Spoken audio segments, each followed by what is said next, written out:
अस्सलाम वालेकुम। मेरा हो रहा था ब्रेकफास्ट तो साथ ही पार्सल आ गया। पार्सल मैंने ये ना कि ऑनलाइन अपना ये फेशियल मसाज स्टोन वो करवाया था बुक, और ये मेरे ब्रशेस थे ना मास्क वाले, वो मिल नहीं रहे थे मार्केट से, तो मैंने ऑनलाइन ही बुक करवा लिए थे। फिर ये कि सुबह ईद थी तो सौदा वगैरह समेटना था, गोश्त वगैरह। ये वाला जो कोकोनट ऑयल है ना, मैं ये हेयर के लिए यूज़ करती हूँ। ये बड़ा अच्छा, मुझे तो इसके रिज़ल्ट बड़े अच्छे लगते हैं। गोश्त वगैरह समेटा, उसके बाद रूटीन के काम भी करने वाले थे, और फिर ये कि कल ईद थी तो वो थोड़े से काम थोड़े और बढ़ जाने थे। सबसे पहले रात से ये होता है कि जो मशीन में बर्तन डाले होते हैं वो धुल चुके होते हैं, तो सबसे पहला काम तो यही होता है कि इसको खाली करके रखना होता है। फिर ब्रेकफास्ट के जो बर्तन होते हैं वो डालने होते हैं। फिर मैंने ये बर्तन खाली करके अपनी अपनी जगह पे समेटे। गोश्त सबसे पहले मैंने समेट लिया, गर्मी थी ना, अगर वो मैं ना पहले समेटती तो होता है कि ये ना स्मेल आ जाए ना उसमें।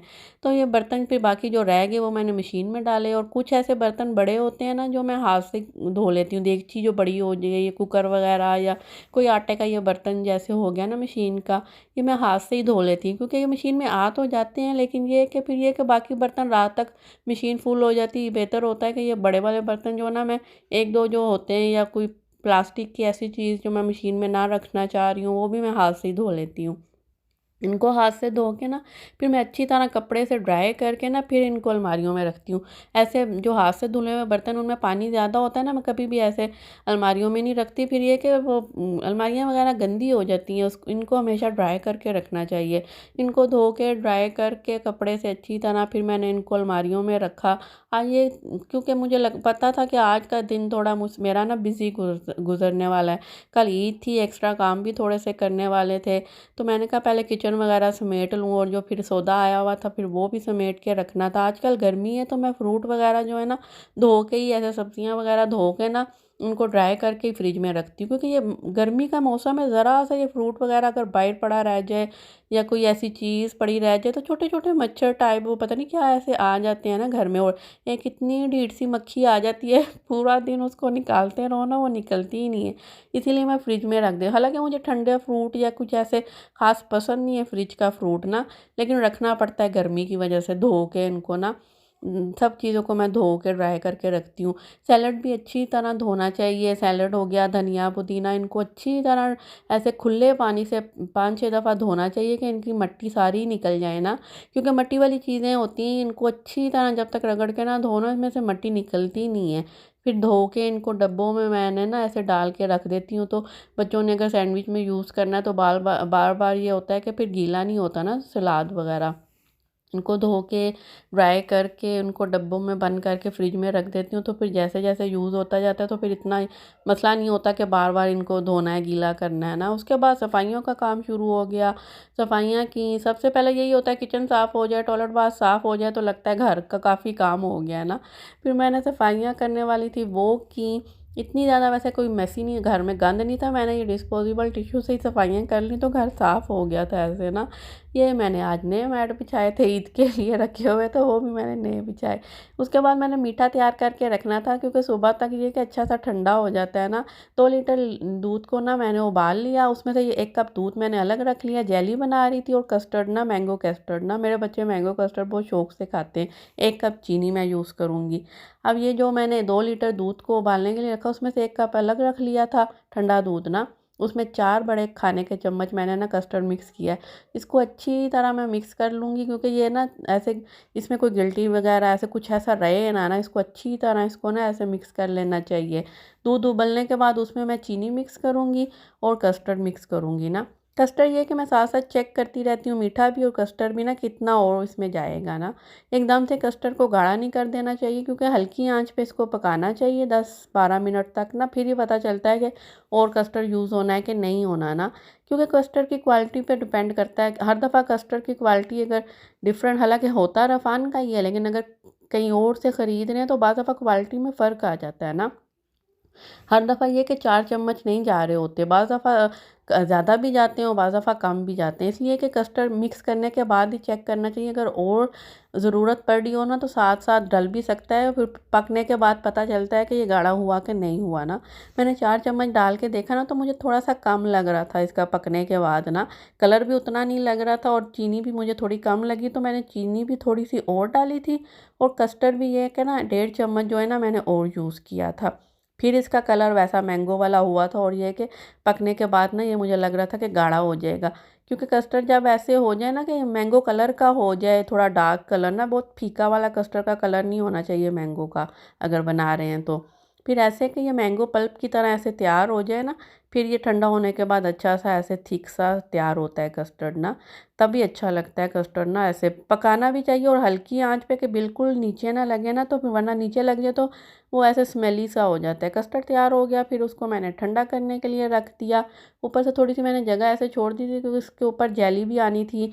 बनाना यूज़ करती हूँ मैं मैंगो कस्टर्ड में, और ज़्यादा फ्रूट में यूज़ नहीं करती क्योंकि बच्चे खाते नहीं है ना ट्राइफल वगैरह में। उसके बाद मैंने जेली तैयार करनी थी, स्ट्रॉबेरी जेली मैंने पहले तैयार की। उसमें एक डिब्बे पे लिखा होता है कि 400 मिलीलीटर पानी ना, फिर मैंने 2 पैकेट बनाने थे तो मैंने 800 मिलीलीटर पानी डाला। तो उसमें 2 डिब्बे डाल के अच्छी तरह उसको मिक्स कर लेंगे सारा, वो जिसमें जो पाउडर होता है ना जेली का, वो अच्छी से मिक्स हो जाए उसके अंदर। बिल्कुल ऐसे नज़र आ जाए कि ना जेली ऐसे बिल्कुल पानी के साथ ऐसे मिक्स हो गई है, तो बस जेली तैयार हो जाती है। उसको मैंने ठंडा करने के लिए रख दिया। उसके बाद मैंने बनाना वाली जेली भी ऐसे 2 डिब्बे तैयार कर लिए, फिर उनको भी मैंने ऐसे ठंडा करने के लिए रख दिया। उसके बाद मैंने तैयार किया गजरेला, फिर उसको उसकी वीडियो नहीं बनाई, मैंने कहा वीडियो लंबी हो जाएगी। उसको भी मैंने ठंडा करने के लिए रख दिया। अब ये सारा कुछ ठंडा होगा तो फिर उसके बाद फ्रिज में जाएगा ना, इसमें मैं वो फ्रेश फॉइल लगा के तो फिर फ्रिज में रख देती हूँ उनको। उसके बाद चिकन को मसाला लगाया, और उसके बाद मेन काम जो बच्चे इंतज़ार कर रहे थे उनको मेहंदी लगाने का काम था ना। रात को मेरे ख्याल में काम करते करते 12 बज गए थे मुझे ना, सुबह से मैं जो नाश्ता करके शुरू हुई थी। फिर इनको मेहंदी लगाई, उनको लगाते लगाते ये 1 बज गया मुझे मेहंदी लगाते हुए ना। ये कोई इतनी ज़्यादा वैसे मेहंदी इनको होता नहीं है कि दोनों हाथ पे लगाती है, बस एक हाथ पे ये होता है कि ईद है तो मेहंदी लगानी है ना। फिर इनको मैंने एक एक हाथ पे दोनों को मेहंदी लगाई। छोटी को तो बैठाना बड़ा ही मुश्किल होता है मेहंदी के लिए ना, उसको होता है कि अब ये हो गया, अब ये हो गया, मामा बस कर दो। सबसे लाइट वाला डिज़ाइन चूज़ करती है कि क्योंकि उसको पता होता है कि ये जल्दी से लग जाएगी ना। फिर उस दोनों को मेहंदी लगाई। बाद में मुझे अब इतना थक जाती हूँ ना ईद पे, अपने हाथ पे मेहंदी लगाने का उतना टाइम ही नहीं बचता ना। बस फिर मैं सादी सा ऐसे ना कि फिंगर पे ज़रा सी लगा लेती हूँ, या थोड़ा सा ऐसे कि वो जो सेंटर में ऐसे मेहंदी होती है ना, वो ज़रा सा लगा के, वो भी मैंने कोई 10 मिनट अपने हाथ पे लगा के ना फटाफट धो के फिर बस सोना है। दिल कर रहा था बस अब सो जाऊँ, क्योंकि मैं थक इतनी गई थी सुबह से काम कर कर के। बस अब क्योंकि सुबह जल्दी उठना था नमाज के लिए, मैंने कहा ये ना हो कि सुबह उठा ना जाए, पर बस इनका ये लास्ट काम मेहंदी का रह गया था वो करके, तो फिर मैं सो गई।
उठ के फिर मैंने डिसाइड किया कौन सा सूट पहनना है, तो ये मैंने ईद के लिए रखा हुआ था ना। ये मेरी भाभी ने पाकिस्तान जब गई थी ना मुझे गिफ्ट किया था, बहुत प्यारा ये ऑफ वाइट का कलर, ऐसे ऑफ वाइट सा था, उसके ऊपर ये गोल्ड का ऐसे सेल्फ प्रिंट सा खाड़ी का सूट बना हुआ था ना। इसके साथ मैंने गोल्ड के इयररिंग्स मैच किए।